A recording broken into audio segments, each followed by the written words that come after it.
Hai, Assalamualaikum warahmatullahi wabarakatuh. Selamat pagi anak-anak dua bestari. Cikgu harap semuanya dalam keadaan sihat sejahtera bersama keluarga tersayang. Okey, untuk hari ini cikgu akan mengajar subjek pendidikan jasmani dan pendidikan kesihatan tingkatan 2. Okey, ini. Dah sedia untuk belajar? Okay, hari ini kita nak belajar bab ataupun unit kesihatan, unit pendidikan kesihatan. Okey, jangan risau tentang buku teks ni. Cikgu nanti akan bagi link. Anak-anak boleh tekan link dekat bawah tu. Link tu nanti. Lepas tu boleh tengoklah buku teks tu. Selak satu-satu. Okey, kita buka muka surat 103. Okey, hari ni tak belajar pendidikan kesihatan reproduktif dan sosial ataupun PIAS. Unit 1. Kita masuk bab 1.1 iaitu kesihatan diri dan reproduktif. Ni ada 4 orang kawan sedang berborak di bangku tu. Ada 2 pelajar lelaki dan 2 pelajar perempuan. Okay, apa yang kita nak belajar hari ini adalah yang pertama, objektif kita adalah mengetahui identiti seksual. Iaitu setiap orang dilahirkan dengan ataupun jantina yang berbeza. Ada lelaki dan ada perempuan. Yang kedua, menjelaskan maksud orientasi seksual itu, iaitu keinginan seksual terhadap yang berlainan jantina ataupun jantina yang sama. Dan yang ketiga, menguraikan cara-cara untuk menangani kecelaruan identiti seksual tu. Okey, kita buka surat 104 mengenai identiti seksual. Apa yang dikatakan dengan identiti seksual? Setiap orang yang lahir kat dunia ni dia ada identiti seksual dia tersendiri ataupun jantina dia. Kita ada jantina lelaki dan kita ada jantina perempuan. Terdapat perbezaan yang ketara antara lelaki dan perempuan. Okey, kita pergi yang pertama iaitu pelajar lelaki. Okey, murid lelaki. Tengok diri awak sendiri yang pelajar lelaki. Apa dia ciri-ciri yang ada pelajar lelaki? Yang pertama kita ada rambut pendek. Okey, dan rambut pelajar lelaki selalunya pendek lah. Tak boleh panjang ya. Okey, yang kedua ada halkom ataupun peti suara. Okey, dan yang ketiga ada zakar. Okey, manakala untuk pelajar perempuan dia berambut panjang. Okey, tak kira lah sampai bahu ke, dekat pinggang ke, rambut dia panjang. Okey, perempuan ada payudara dan ketiga perempuan ada faraj. Okey, lelaki dan perempuan ni dilahirkan ke dunia dengan organ reproduktif yang berbeza. Itu yang membezakan lelaki dan perempuan. Okey, perubahan ini nanti semakin dewasa akan semakin ketara lah, semakin ni. Contohnya macam pelajar lelaki. Nanti bila dia dah makin dewasa, dah makin umur dia umur dia 14, 15, 16, 17. Okey, pertama suara dia akan berubah. Daripada suara budak-budak ke anak-anakan tu dia akan jadi garau. Okey, yang kedua dia akan tumbuh kumis. Okey, ataupun misai, janggut ataupun ada ni bulu-bulu halus tumbuh kat muka. Okey, lepas tu halkom dia ataupun peti suara dia semakin besar. Itu yang membuatkan suara dia bertukar tu jadi lebih garau. Orang kata lebih macho. Okey, manakala yang perempuan bila dia makin dewasa, payudara dia akan membesar. Okey, terutama yang kedua datang haid ataupun datang bulan. Okey, yang ketiga suara dia berubah menjadi lebih lunak, lebih lembut. Lepas tu yang tersedia kulit murid perempuan dia semakin lama semakin halus, lembut je. Itu dia. Itu beza dia. Okey, kita tengok 105 kendali jantina. Okey, kat sini ada perbualan dialog antara Amir dan ayah dia. Mana nak boleh baca dengan ibu atau ayah, abang, kakak, adik, atuk, nenek yang kat rumah lah. Boleh berlakon. Okay, sini cikgu cuba bacakan. Okey, ayah dia, Amir dapat adik perempuan. Adik perempuan, apa yang membezakan adik lelaki atau adik perempuan ayah? Atau ayah dia terangkan. Oh, senang saja Amir. Adik dilahirkan sebagai perempuan kerana mempunyai faraj. Manakala lelaki mempunyai zakar. Oh, bayi lelaki dan perempuan dibezakan dengan jantina ya ayah. Ya, pandai anak ayah.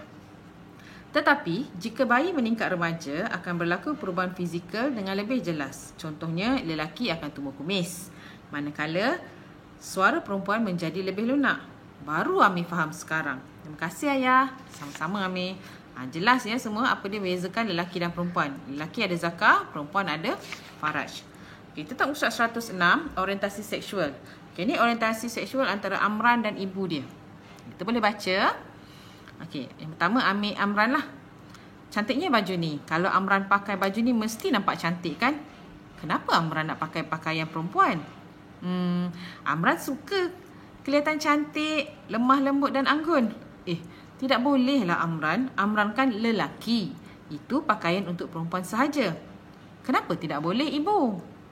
Ibu tidak mahu Amran terkeliru dengan perasaan Amran. Takut nanti Amran akan mengalami kecelaruan dalam menentukan perasaan Amran.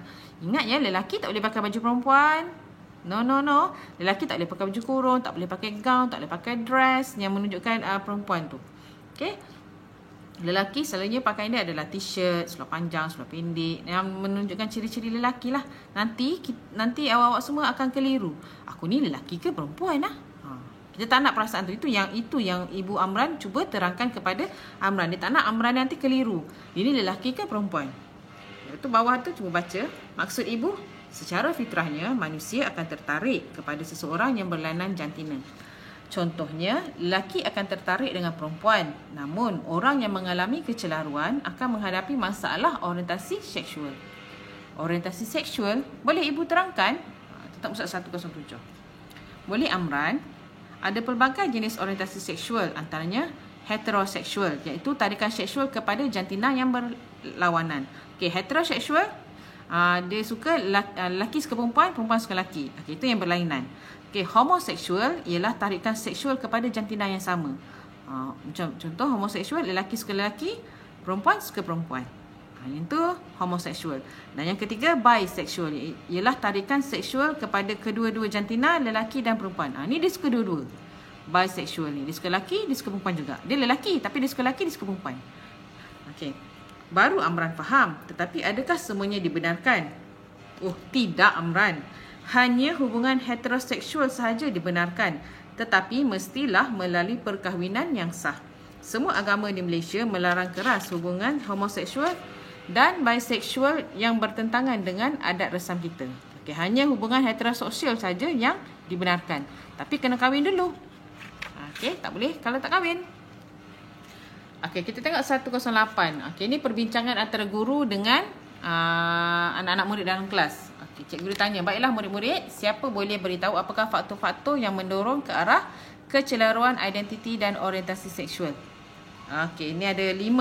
5 faktor yang mendorong ke arah kecelaruan. Yang pertama 4 faktor. Pertama, cara didikan ibu bapa itu sendiri. Yang kedua, pengaruh rakan sebaya. Yang ketiga, pengaruh media massa. Dan yang keempat, pengalaman silam. Itu untuk faktor-faktor yang mendorong ke arah kecelaruan. Cikgu harap anak-anak murid cikgu fahamlah apa yang dimaksudkan dengan orientasi seksual. Ingat ya. Apa dia beza lelaki dan perempuan? Apa dia beza dia? Lelaki rambut pendek, perempuan rambut panjang. Lelaki ada halkom, perempuan tak ada. Perempuan ada payudara, lelaki tak ada. Organ reproduktif yang berbeza adalah lelaki ada zakar, perempuan ada faraj. Itu beza dia.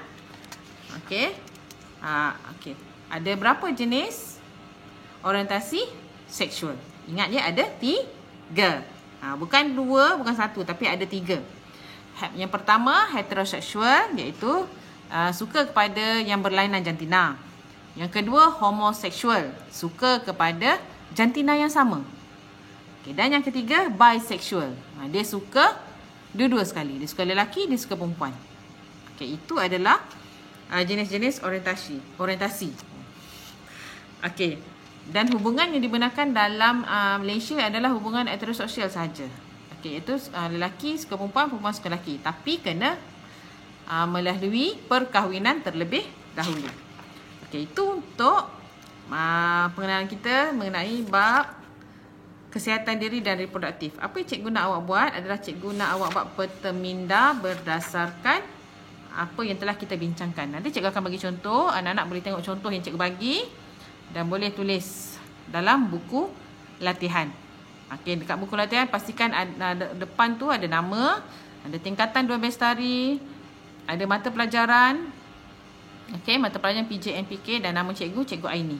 Baru tulis satu, baru buka muka satu tu, tulis tu pendidikan kesihatan.